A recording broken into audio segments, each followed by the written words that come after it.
Chapter 2 Mr. Willy Wonka's Factory In the evenings, after he had finished his supper of watery cabbage soup, Charlie always went into the room of his four grandparents to listen to their stories, and then, afterwards, to say good night. Every one of these old people were over 90. They were as shriveled as prunes and as bony as skeletons, and throughout the day until Charlie made his appearance, they lay huddled in their one bed, two at either end, with nightcaps on to keep their heads warm, dozing the time away with nothing to do. But as soon as they heard the door opening and heard Charlie's voice saying,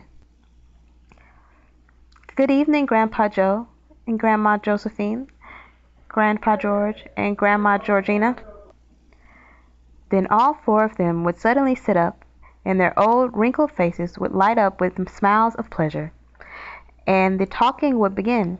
For they loved this little boy. He was the only bright thing in their lives, and his evening visits were something that they looked forward to all day long. Often Charlie's mother and father would come in as well, and stand by the door listening to the stories that the old people told. And thus, for perhaps half an hour every night, this room would become a happy place, and the whole family would forget that it was hungry and poor.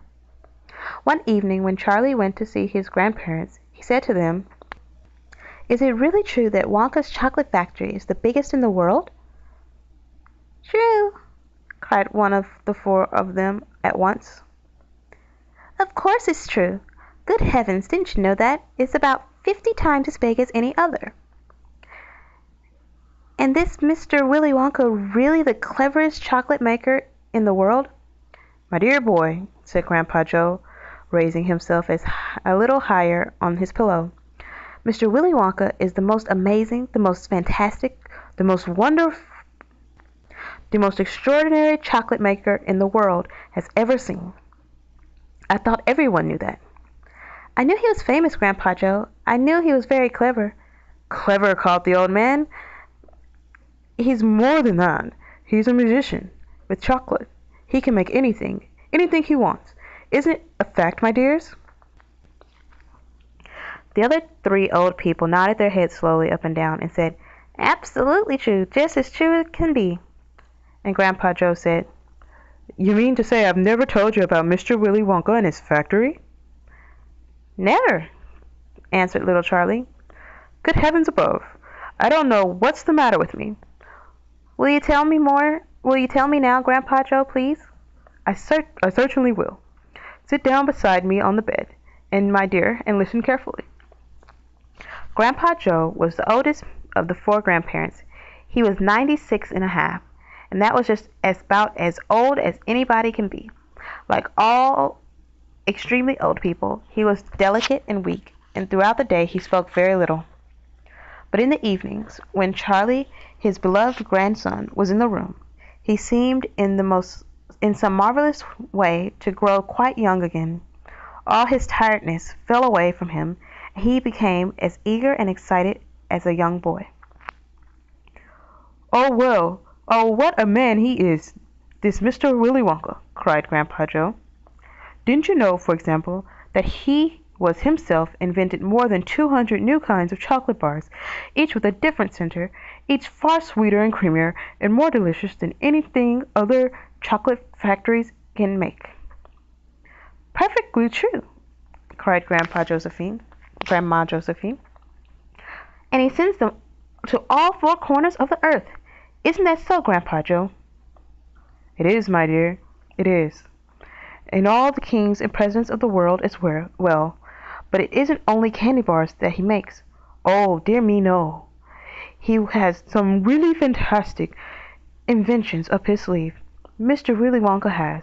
Did you know that he invented a way of making chocolate ice cream so that it always stays cold for hours and hours without being in an ice box?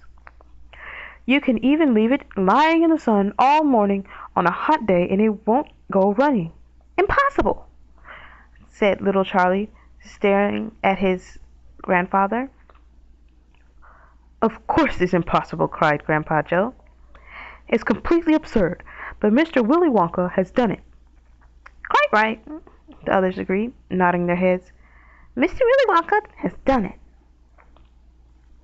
And then again, Grandpa Joe went on, speaking very slowly now so Charlie wouldn't miss a word, Mr. Willy Wonka can make marshmallows that taste of violets, and rich caramels that change color every 10 seconds as you suck them, and little feathery sweets that melt away deliciously the moment you put them between your lips.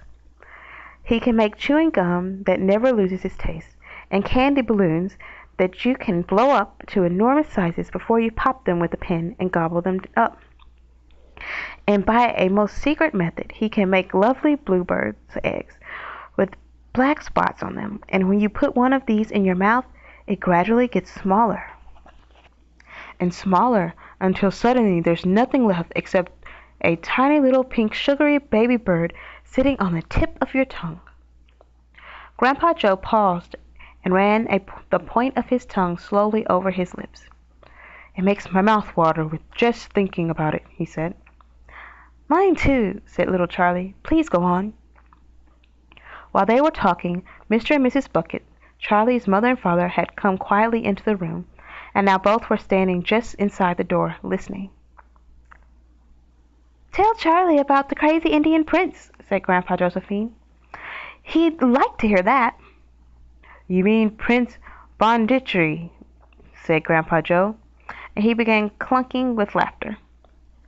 Completely dotty, said Grandpa George. But very rich, said Grandma Georgina. What did he do? Asked Charlie eagerly. Listen, said Grandpa Joe, and I'll tell you.